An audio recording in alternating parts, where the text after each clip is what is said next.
कहते हैं कि इस दुनिया में प्यार से बढ़कर और कोई दूसरी ताकत नहीं है। प्यार में लोगों को अपनी जान की फिक्र भी नहीं होती। प्यार में मर मिटने वाले हीर रांझा, रोमियो जूलियट जैसी कहानियां तो आपने बहुत सुनी होंगी, पर आज मैं आपके सामने एक बिल्कुल अनोखी कहानी लेकर आया हूं। अगर आपके अनुभवों ने प्यार पर से आपका भरोसा उठा दिया हो तो आपको ये कहानी जरूर सुननी चाहिए। आज की कहानी है लखनऊ में रहने वाली आकांक्षा की, जो काफी साल पहले अपने कॉलेज के दोस्तों के साथ घूमने के लिए एक ट्रिप पर गई थी। ये बात आज से 10 साल पहले की है। मेरा कॉलेज खत्म होने वाला था और हमारी पूरी क्लास एक आखिरी ट्रिप के लिए नैनीताल गई हुई थी। इससे पहले मैं कभी किसी हिल स्टेशन पर नहीं गई थी, इसलिए मेरे लिए सब कुछ काफी नया और सुंदर था। बात उस शाम की है जब हम सब सनसेट देखने सनसेट पॉइंट पर गए हुए थे। रात हो चली थी और मैं बाकी ग्रुप से थोड़ा आगे निकल गई थी। मेरा वहां से जाने का मन ही नहीं कर रहा था और मुझे पता ही नहीं चला कि कब सब आगे निकल गए हैं। अंधेरा हो गया था और अनजाने में मैं रास्ता भटक गई। मुझे थोड़ा डर लग रहा था। दूर दूर तक कुछ नहीं था, ना कोई गांव, ना कोई घर, बस रह रह के दूर से जानवरों की आवाजें आ रही थी। समझ नहीं आ रहा था कि किधर जाऊं कि तभी मुझे थोड़ी दूर एक हल्की सी रोशनी दिखाई दी। मुझे लगा कि वहां जाके शायद कुछ मदद मिल जाए। पास पहुंची तो वो जगह एक मंदिर थी, पर वहां कोई था नहीं कि तभी अचानक से एक आवाज आई। मैं एकदम से चौंक गई। मुड़कर देखा, लगभग मेरी ही उम्र का एक लड़का खड़ा था। आप यहाँ नहीं लगती? वो मैं यहाँ अपने दोस्तों के साथ आई थी और उनसे अलग हो गई। और आप रास्ता भूल गई, है ना? कोई बात नहीं, इन पहाड़ियों में अक्सर ऐसा होता है। आप डरिए मत, मैं आपको नीचे तक छोड़ाऊंगा। नहीं, आप बस मुझे रास्ता बता दीजिए, मैं चली जाऊंगी। नहीं, मैं आपको छोड़ देता हूँ। वैसे भी इस समय अकेले इस रास्ते से जाना कुछ ठीक नहीं है। तो चले? वैसे मेरा नाम सुमंत है। और आप? पता नहीं क्यों, पर मैं उसकी किसी बात को मना नहीं कर पाई। जैसे ही मैं उसके साथ नीचे जाने लगी कि अचानक से तेज बारिश शुरू हो गई। कच्चा रास्ता था और उस समय वहां से नीचे जाना खतरे से खाली नहीं था।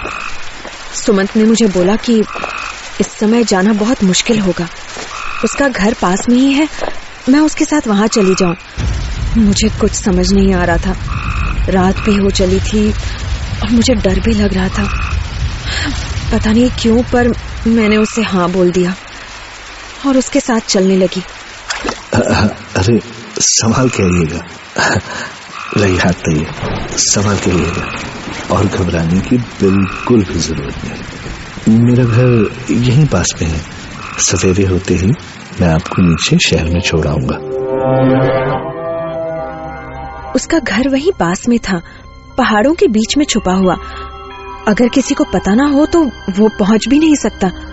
वो मुझे अपने घर का रास्ता समझा रहा था और मुझे पता नहीं क्या हुआ था, मैं उसकी हर बात मानती चली जा रही थी। हम उसके घर पहुंच गए थे। घर काफी अच्छा था। आइए। अच्छा, आपने कुछ खाया तो नहीं होगा? हाँ, पर अभी भूख नहीं है। खाया भी नहीं और भूख भी नहीं है, ऐसा कैसे हो सकता है? वहां बाथरूम है, आप फ्रेश हो जाइए और चेंज कर लीजिए। मैं खाना लगा देता हूँ। नहीं, ठीक है। आप घबरा बहुत रही हैं। घबराने की कोई बात नहीं, यहाँ आप बिल्कुल सेफ हैं। जी, पता नहीं उसकी बातों में क्या था कि मैं उसे ना ही नहीं कर पा रही थी। पता नहीं क्यों, पर ऐसा लग रहा था कि शायद मैं उसे बरसों से जानती हूँ। इससे पहले कभी किसी अजनबी के साथ इतना सेफ मैंने कभी महसूस नहीं किया था। मैं जब चेंज करके आई तो सुमंत ने पूरी टेबल सजा दी थी, चारों तरफ कैंडल्स। उस समय वैसे भी लाइट नहीं आ रही थी। आइए, खाना तैयार है एंड आई होप आपको पसंद आए। आपको इतना सब कुछ करने की जरूरत नहीं थी। क्यों? आप कोई गैर तो है नहीं? जी?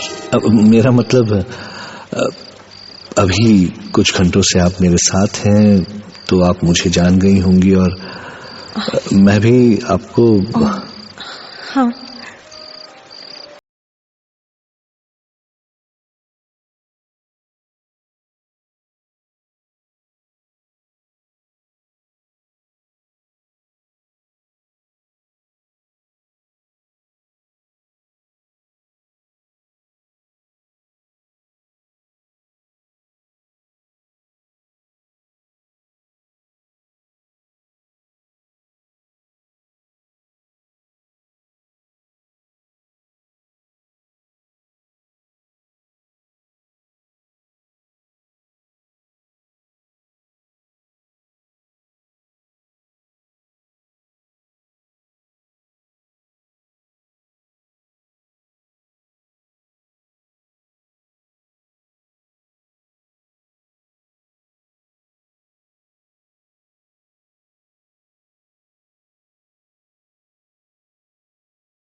कहाँ लिए जा रही है?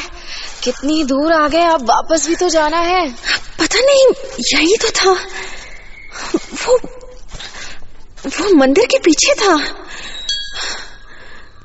जैसे ही वो मंदिर हमें दिखा, हम जल्दी से वहां पहुंच गए, पर वहां कोई घर नहीं था, सिर्फ एक खंडहर, एक पुराना टूटा सा घर। पर ये कैसे हो सकता था? पर अचानक से कुछ ऐसा हुआ जिसने हम दोनों को हिलाकर रख दिया। हमें अचानक से ऐसा लगा कि जैसे कोई हमारा पीछा कर रहा हो, पर पीछे पलट के देखा तो कोई भी नहीं था। आकांक्षा, आकांक्षा, यहाँ कोई है? कोई भी तो नहीं है। तू मुझे डरा मत। कोई पास नहीं है, हमें यहाँ से निकलना चाहिए। हाँ चल, मुझे भी डर लग रहा है। हम वहां से चल दिए। मैं आगे थी और मेरी दोस्त पीछे। अंधेरा हो रहा था। मैं उससे थोड़ा आगे निकल गई कि तभी अचानक से उसके जोर से चीखने की आवाज आई। मैं पीछे गई तो वो जमीन पर गिरी हुई थी। उसके सर पे बहुत गहरी चोट लगी थी। वो फिर भी होश में थी। उसने बोला कि उसे लगा कि किसी ने उसे तेज धक्का दिया हो। मैंने उसे उठाया और हम वहां से निकल आए। रात की हमारी ट्रेन थी, पर फिर भी ये समझ नहीं आ रहा था कि यही तो मैं मिली थी सुमंत को। ये सब कैसे हो सकता था? मैं लखनऊ वापस आ गई, पर मेरा मन अभी भी नैनीताल में ही था। घर आते ही पापा मम्मी के सवालों की झड़ी लग गई। अरे आ गई तुम, कैसा रहा ट्रिप? कैसे पतली हो गई है तू? वहाँ ठीक से खाना नहीं मिलता था क्या? मम्मी, अभी नहीं, बाद में। हाँ, खाना मिलता था। अरे बेटा, हमारे साथ भी बैठो, कैसा रहा सब कुछ, सब बताओ। पापा, मैं बताऊंगी, लेटर ऑन प्लीज। अच्छा सुनो, करण का काफी बार फोन आ चुका है, उसे फोन कर लेना। अब जल्द ही तैयारियां भी शुरू करनी पड़ेंगी। उफ, बाप रे बाप, कितना काम है। करण, इन सब में करण के बारे में तो मैं बताना ही भूल गई। करण मेरा फियांसे था और बचपन का दोस्त भी। वो एक साइकियाट्रिस्ट था और हम दोनों की शादी दिसंबर में होने वाली थी।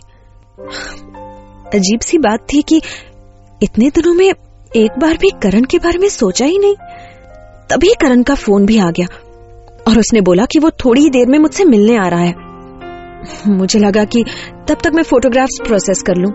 मैंने सुमंत के घर की और उसकी भी कुछ फोटोज ली थी। मैं जैसे ही फोटो रूम में प्रिंट्स धो रही थी कि तभी एक अजीब सी बात हुई।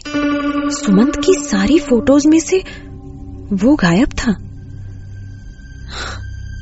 ये कैसे हो सकता है? पता नहीं कि तभी मेरे कमरे में कुछ आहट हुई।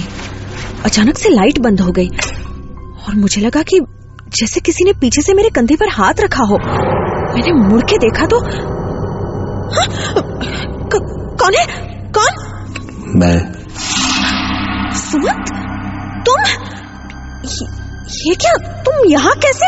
मैं तो हमेशा से ही तुम्हारे साथ हूँ। कौन हो? तुम हो कौन? आकांक्षा, आकांक्षा, तुम किससे बातें कर रही हो? चले जाओ यहाँ से। आकांक्षा, मैं हूँ। आकांक्षा, क्या हुआ तुम्हें? डरो मत, मैं हूँ करण।